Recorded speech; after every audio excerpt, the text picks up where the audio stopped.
Assalamualaikum warahmatullahi wabarakatuh. Jumpa lagi di video pembelajaran kimia. Pada video pembelajaran kali ini kita akan bahas materi tentang menghitung pH larutan penyangga setelah penambahan asam, basa, dan juga air. Materi ini adalah materi kimia di kelas 11. Seperti biasa, kita awali pembelajaran kita dengan membaca basmalah bersama-sama. Bismillahirrahmanirrahim. Semoga kalian dapat dengan mudah memahami materi yang akan dijelaskan kali ini. Oke, kita langsung masuk saja ke contoh soalnya ya, karena kalian sudah mempelajari rumus untuk menghitung pH larutan penyangga, baik penyangga asam maupun penyangga basa. Jadi di sini ada soal sebanyak 100 ml CH3COOH 0,2 m dicampurkan dengan 200 ml CH3COONA 0,2 m. Jika Ka dari CH3COOH-nya adalah 10 pangkat minus 5, tentukanlah yang A pH campuran tersebut. Artinya pH dari CH3COOH yang telah dicampur dengan CH3COONA. Kemudian yang B itu adalah pH campuran setelah ditambah 10 ml larutan HCl 0,1 molar. Jadi setelah ini tadi CH3COH ditambah dengan CH3CONA, nanti ditambah lagi dengan HCl. Hitunglah pH-nya seperti itu. Nah, untuk yang C, sama pH campuran juga ditanya, tapi sekarang setelah ditambahkan dengan 10 ml larutan NaOH 0,2 m. Dan yang D adalah pH campuran setelah ditambahkan dengan 100 ml air. Oke, kita akan bahas satu persatu. Yang pertama dulu yang ditanya adalah pH campuran. Jadi di soalnya tadi ada CH3COOH dengan CH3CONA yang dicampur. Oke, CH3COOH ini dia berupa asam lemah, sedangkan CH3CONA adalah garam atau basa konjugasinya. Oke, dari soal diketahui CH3COH-nya tadi volumenya 100 ml, molaritasnya adalah 0,2 m, sedangkan CH3CONA-nya dia diketahui 200 ml volumenya dan konsentrasinya adalah 0,2 m. Oke. Karena di sini yang diketahui adalah asam lemah dengan garamnya, berarti ini dia termasuk ke dalam buffer asam. Karena buffer asam, berarti kita nanti akan mencari H+. Ini adalah rumus dari H+. Konsentrasi H+ sama dengan Ka dikalikan dengan Na dibagi dengan Ng. Ya. Na-nya adalah mol asam, Ng-nya adalah mol garam. Jadi tinggal kita masukkan ke dalam rumusnya. Ka-nya tadi di soal adalah 10 pangkat minus 5. Na-nya, jadi molnya itu kan tinggal dikalikan M dengan V-nya ya. Ini 0,2 dikali 100, hasilnya adalah 20, tapi satuannya adalah milimol. Ya, yang CH3CONA juga dia 200 dikali dengan 0,2, hasilnya adalah 40. Ya, karena satuan sama-sama milimol, nanti bisa dicoret. Oke, kita langsung hitung lagi. Jadi di sini 20 dibagi 40 itu adalah 0,5, 10 pangkat minimanya adalah tetap. Jadi kalau kita pakai aturan angka penting, kita ubah dia menjadi 5 kali 10 pangkat minus 6. Sudah dapat konsentrasi H+-nya 5 kali 10 pangkat min 6, berarti kita tinggal menghitung pH dengan rumus min log dari konsentrasi H+. Nah, jadi tinggal kita masukkan yaitu min log dari 5 kali 10 pangkat minus 6, diperolehlah pH-nya yaitu 6 min log 5. Oke, ini adalah pH campuran. Campuran antara CH3COOH dengan CH3COONA. Ketika kita hitung ini nilainya 6 min log 5, dia sebesar 5,30. Ya, menunjukkan dia kalau sifatnya asam ya.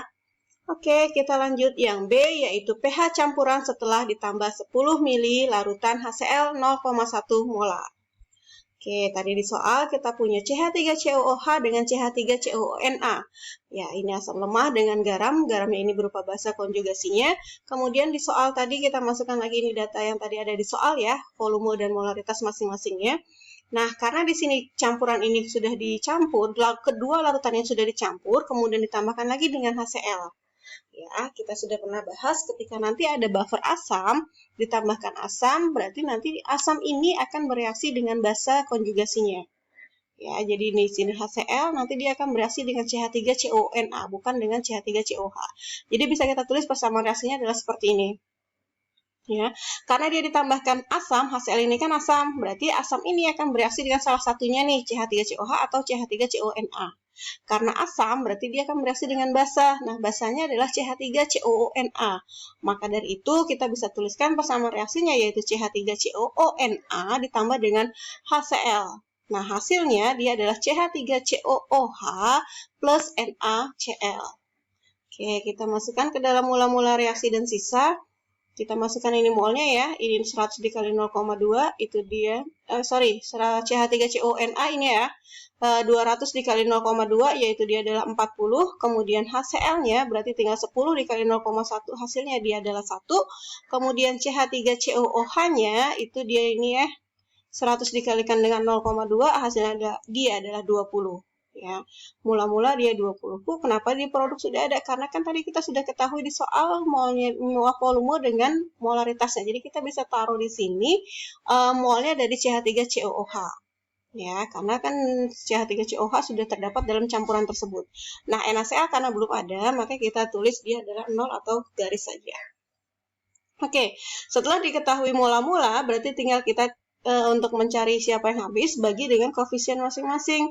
40 bagi 1, 40, 1 dibagi 1 hasilnya adalah 1. Berarti dia akan habis. HCl-nya habis, berarti nanti di sisa adalah 0. Kalau kita ambil strip di sini ya, kita tulis strip. Berarti kalau dia tidak ada sisa, otomatis ini pun juga 1. Ya, karena di sini koefisien 1, semuanya juga sama, koefisiennya adalah 1, berarti di sini semua juga adalah 1 nilainya. 1, 1, di sini pun juga kita tulis 1. Ya. Jadi kalau misalnya nanti di sini 1, tapi di sini koefisien 2, berarti di sini tinggal dikalikan dengan 2. Jadilah 2. Oke.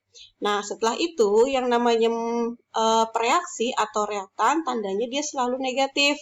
Sedangkan produk, dia tandanya selalu positif, seperti ini. Ya, jadi di sini 40 dikurangi 1, hasilnya adalah 39. Sedangkan di sini adalah 20 ditambah 1, hasilnya adalah 21. Sedangkan ini adalah 1, karena 0 ditambah dengan 1. Oke, setelah ini kita lihat di S. Di S itu yang tersisa adalah CH3CONa, yaitu garam, dan juga CH3COOH, yaitu dia asam lemah. Ya, kan yang sisa adalah garam dengan asam lemah, berarti ini adalah buffer asam. Kita tinggal masukkan ke dalam rumusnya, yaitu konsentrasi H+ sama dengan Ka dikali Na dibagi dengan Ng. Oke, Ka-nya 10,5, Na-nya yang ini, ya, karena asamnya dia nih, CH3COOH. 21 dibagi garamnya yaitu 39. Oke, diperolehlah hasilnya. 21 dibagi 39 hasilnya adalah 0,54 dikali 10⁻⁵. Kita tulis dengan aturan angka penting, yaitu menjadi 5,4 kali 10⁻⁻⁶. Oke, setelah dapat H+, kita bisa mencari pH dengan rumus min log dari konsentrasi H+. Nah, min log dari 5,4 dikali 10⁻⁶ itu hasilnya adalah 6 min log 5,4. Oke, hasil ini ketika kita hitung hasilnya, itu dia menjadi 5,27. Jadi pH larutan, pH campuran setelah ditambahkan dengan 10 ml larutan HCl 0,1 molar, pH-nya dia menjadi 5,27. Oke, seperti itu ya. Sekarang kita bandingkan dengan yang C, di mana yang C itu adalah pH campuran setelah ditambah dengan 10 ml larutan NaOH 0,2 m. Jadi sekarang yang ditambahkan adalah larutan yang bersifat basa. Oke, ini dia tadi campurannya, ya. Ini asam lemah, ini dia garam yang berupa basa konjugasinya. Kita taruh lagi dia yang diketahui tadi dari soal. Nah, ini dia asam lemah, ini dia garam atau yang bersifat sebagai basa konjugasinya. Karena dia di sini yang ditambahkan basa, otomatis nanti basa ini akan bereaksi dengan asam. CH3COOH. Jadi persamaan reaksinya bisa kita tulis yaitu CH3COOH ditambah dengan NaOH, dia menjadi CH3COONa plus H2O.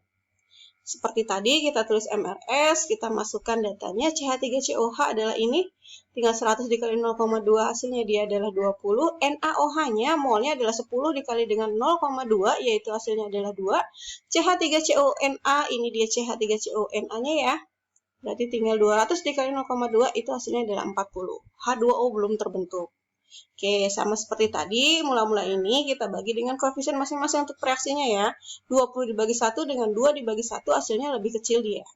Jadi NaOH-nya habis, makanya di sini nanti dia tidak punya sisa. Karena tidak punya sisa, mula-mulanya 2, berarti yang bereaksi semuanya yaitu 2. Karena di sini 2 untuk mengisi yang lainnya, seperti biasa kita pakai perbandingan koefisien.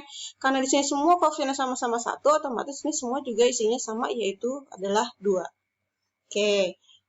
Jadi kalau reaksi seperti biasa tandanya dia adalah negatif, sedangkan yang produk tandanya adalah positif. Jadi di sini 20 dikurangi 2 hasilnya adalah 18, 40 ditambah 2 hasilnya adalah 42, di sini adalah 2. Oke, karena di sini yang sisa adalah nih asam lemah, ini dia adalah garam. Kita pakai lagi rumus buffer asam yaitu H+ sama dengan Ka dikali Na per Ng. Tinggal kita masukkan yaitu 10 pangkat min 5 asamnya ini ya. Asam ini dia adalah 18, kemudian garamnya dia adalah 42. Nah, hasilnya yaitu 18 dibagi 42 yaitu 0,43 dikali 10 pangkat min 5. Kita tulis menjadi 4,3 kali 10 pangkat min 6. Jadi tinggal kita cari pH-nya dengan rumus min log dari konsentrasi H+, berarti pH-nya dari min log 4,3 kali 10 pangkat min 6. Dapatlah pH-nya yaitu 6 min log 4,3. Ketika kita hitung hasilnya, dia adalah 5,37. Oke, inilah cara menghitung pH campuran buffer ya, pH campuran larutan buffer asam ketika ditambahkan dengan basa. Selanjutnya yang D, yaitu adalah pH campuran setelah ditambah dengan 100 ml air. Oke, karena sudah ditambah dengan air, otomatis nanti konsentrasi larutan masing-masingnya dia akan berubah nih. Ya, ini tadi dia asam lemah, dia adalah garamnya berupa basa konjugasinya. Ini dia data yang tadi di awal, karena ditambahkan dengan air, kedua kecampuran ke dalam campuran ini berarti konsentrasi CH3COH dan juga konsentrasi CH3CONA-nya dia berubah. Maka dari itu kita akan mencari konsentrasi CH3COH yang baru dengan rumus konsentrasi itu kan rumusnya adalah N per V ya. N itu kan kita bisa cari dengan cara M kali V. Ini N-nya molnya ya, kita kalikan dengan molaritas dan volumenya dibagi dengan V-nya, yaitu sekarang V total. Tinggal kita masukkan M kali V untuk CH3COH, yaitu 0,2 dikali 100. V total berarti semua volume yang ada dalam campuran tersebut. Ada CH3COH sebesar 100, ada CH3CONA yaitu 200, ada lagi ditambahkan air 100. Jadi kita tambahkan 100 ditambah 200 tambah 100. Jadilah dia 20 dibagi 400, yaitu diperoleh hasilnya adalah 0,05 M. Kemudian kita juga akan mencari konsentrasi CH3COONA yang baru dengan rumus yang sama. Ya, kita kalikan dulu ini M dengan V-nya sebagai mol dibagi dengan V total. Ya, jadi 0,2 dikalikan dengan 200 dibagi dengan 100, ini volume totalnya adalah jadi 400 juga ya. Jadi dia 40 dibagi 400, hasilnya adalah 0,1 molar. Sudah diperoleh konsentrasi masing-masing larutan yang baru, tinggal kita masukkan ke dalam rumusnya. H+ sama dengan Ka dikali Na dibagi Ng. Ya, Ka-nya adalah 10 pangkat min 5, Na-nya adalah 0,05, Ng-nya adalah 0,1 nih. Jadi kita pakai konsentrasi yang baru setelah ditambahkan dengan air. Oke, jadi dari sini kita peroleh hasilnya yaitu 0,5 kali 10 pangkat min 5 atau 5 kali 10 pangkat minus 6. Tinggal kita cari pH-nya yaitu min log dari konsentrasi H+, jadi min log dari 5 kali 10 pangkat min 6, hasilnya adalah 6 min log 5. Yaitu kita hitung hasilnya menjadi 5,30. Oke, jadi kita bisa simpulkan di sini dari larutan campuran ini kita bisa jawab untuk yang A pH campuran tersebut tadi kita peroleh adalah 5,30, untuk yang B pH campuran setelah ditambah dengan larutan HCl yaitu menjadi 5,27. Nah, yang C ketika sudah ditambahkan dengan basa NaOH pH-nya dia menjadi 5,37 dan yang D pH campuran setelah ditambahkan dengan air, kita peroleh tadi pH-nya adalah 5,30. Dari hasil ini, keempat hasil ini bisa kita tarik kesimpulan. Apa kesimpulannya? Oke, kesimpulannya yaitu pH larutan penyangga tidak berubah drastis setelah penambahan asam, basa, ataupun air.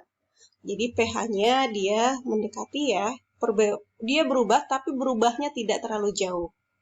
Oke, inilah dia larutan penyangga. Jadi kita tahu ya, yang namanya larutan penyangga atau buffer adalah larutan yang dapat mempertahankan pH ketika setelah ditambahkan asam, basa, maupun air. Oke, sampai sini pembelajaran kita kali ini. Semoga kalian paham dengan materi yang sudah diajarkan. Kita bersama-sama membaca hamdalah, alhamdulillahirabbil alamin. Semoga kalian tambah memahami materi ini dengan baik. Oke, terima kasih atas perhatiannya. Jumpa lagi di video pembelajaran selanjutnya. Terima kasih. Wassalamualaikum warahmatullahi wabarakatuh.